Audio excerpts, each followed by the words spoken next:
Good evening. My name is Addison Newkirk, and I'm honored to have been chosen by my classmates to present this farewell speech focused on the virtue of sportsmanship. I hope that everyone in this room will take something from it and apply it to your everyday lives.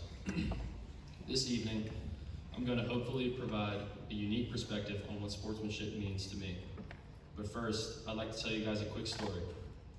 Many of you are likely familiar with the Little League World Series, an annual baseball tournament for children aged 10 to 12 years old. The series started in 1947 to emphasize virtues like respect, growth through adversity, and gratitude, in hopes of teaching valuable life lessons through baseball. If you've ever watched this event on TV, you may remember a scene from the 2022 Little League World Series when Caden Shelton of Texas hit Isaiah Jarvis of Oklahoma in the head with a pitch. After the pitch, Jarvis fell to the ground, clutching his head with what looked like a serious injury, but recovered after a few minutes and walked to first base.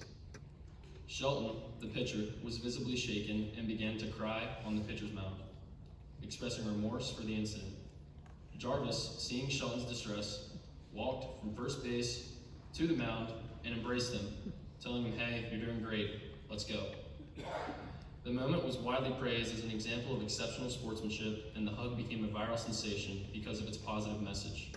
Isn't it amazing what sports can make? Isn't it amazing how sports can make such an incredible impact on our lives? Personally, I don't know where I'd be without it. Whether it's playing basketball, golfing with my buddies, watching football on the weekends, or placing parlays, and the good buddies recommend, which never work out in my favor. Sports have shaped my life. Tonight, I will borrow from these three virtues of the Little League World Series: respect, growth through adversity, and gratitude, to communicate what sportsmanship means to me, and perhaps what it should mean to all of us. First off is respect. Sports teaches us to respect people who invest in our lives. We must always think about how our actions affect those who care about us, love us, and push us to be our best. Sports provide an opportunity to hold others accountable, along with ourselves. It encourages us to raise the bar every single day. My dad has always told me he will never apologize for holding me to a high standard, a quote that I always hated hearing because he said it weekly. However, now I appreciate it. But sports also teaches us to respect our opponent. The book of Proverbs tells us that we should not rejoice when our opponent falls, nor should our heart be glad when they stumble. My basketball team here at GDS had coaches that modeled this perfectly. Our teams always sought out the best competition, prepared harder than anyone else, and played to win because we respected our opponent. We wanted victory to be the result of our efforts, not because our opponent fell, unless it's Caldwell, but we always win anyways.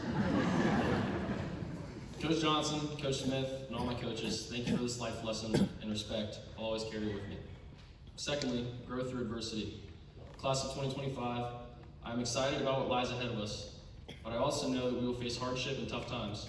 Throughout my basketball career, I've lost some games, lost matchups against certain players, missed shots, gotten a bad call from a referee, and endured untimely injuries. However, with guidance from my family, team, and friends, I've made it through.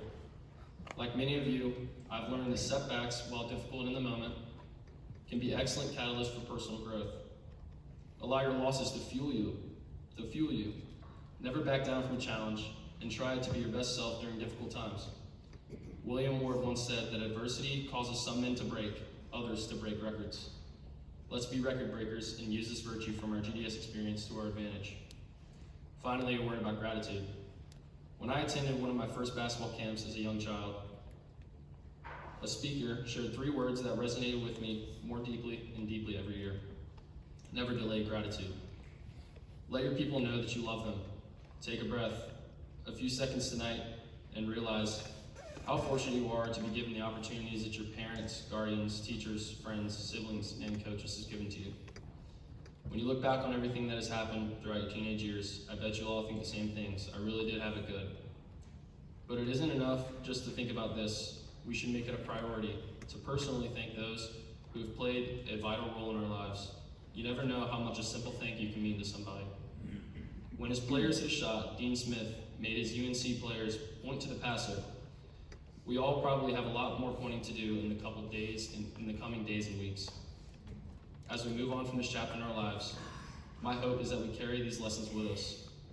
not just on the court or on the field, but in our relationships, our careers, and the way that we treat others. Sportsmanship isn't just about how we play the game, it's about how we live, how we handle success and failure, and how we lift up others along the way. So my classmates, thank you for the memories, the competition, the laughter, and the support.